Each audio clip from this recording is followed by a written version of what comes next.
Track 31. Start Small, Think Big by Jane Boylan. Part 1. Garth stood outside his house, grinning from ear to ear. He was thrilled at the rainy, windy October afternoon. This was perfect weather for testing his fabulous new invention, his umbrella hat, for the very first time.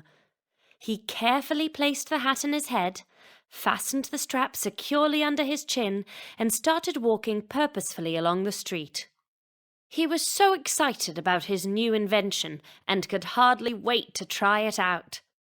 Did it keep the rain off?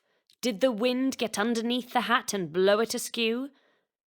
After a few minutes, he happily realized that his invention worked wonderfully in these testing conditions.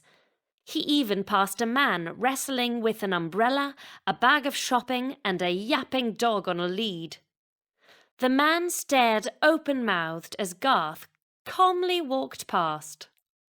He just knew the man was full of admiration at this amazing new device that kept you dry and left your hands free.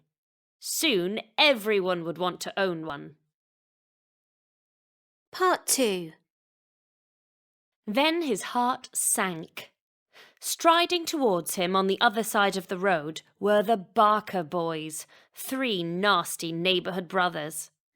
Garth turned quickly to run back home, but it was too late. The 3 boys were soon standing around him, sneering with cruel delight. Todd, the biggest one, grabbed his umbrella hat and roughly pulled it off his head. "What's this?" he spat.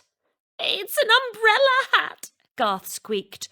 "You wear it when it rains and—" But the boys weren't listening. Instead, they were doubled over, howling with laughter.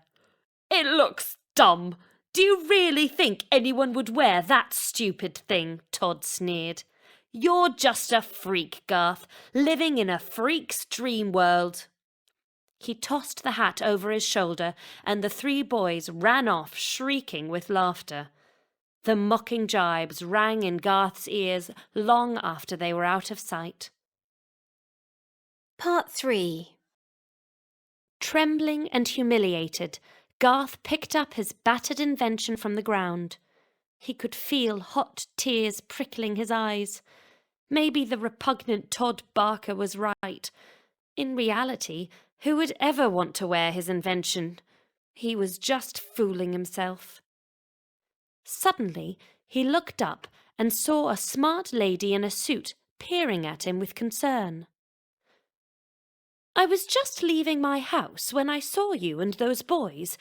Are you okay?" Part 4. Then she saw the umbrella hat in Garth's hand. It was broken now, limp and grubby. What's that?" "It's my umbrella hat. I made it myself," sighed Garth wearily, waiting for the lady to start laughing like the Barker boys. But she gently took the hat out of his hands, held it up, and inspected it with interest.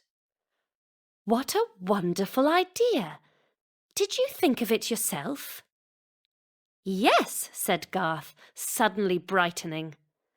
Then, to his delight, the lady started to ask him lots of questions about the umbrella hat and how he had put it together. Part 5. Finally, she exclaimed, "What a fine, creative mind you have, Garth. If you can invent something so clever now, whatever will you be able to do when you're a grown-up? Don't ever let stupid, ignorant boys like that put you down. Keep inventing, and one day you will create something really marvellous." "And you've given me a fabulous idea," she continued. "I own a gadget shop, Gadgets for You, and I'd like to run a competition to find the best young gadget inventor in our town. We must encourage wonderful creative minds like yours, Garth.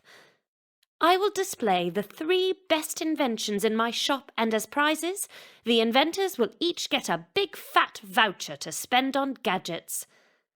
I would really like you to enter my competition, Garth. I'm sure you'll have every chance of winning a prize. Garth gasped in amazement. Gadgets for You was one of his favourite places in the whole world, and the thought of having one of his inventions displayed in that wonderful place was too exciting for words. He hugged the lady and ran home to invent something fantastic for her competition. He suddenly felt much better and could already feel lots of new ideas bubbling up, waiting to spring into life. Track 32. A. Lady. Okay. Able. Display. Favorite. Place. B. Strap. Hands. Gadget. Bag. Standing. Have.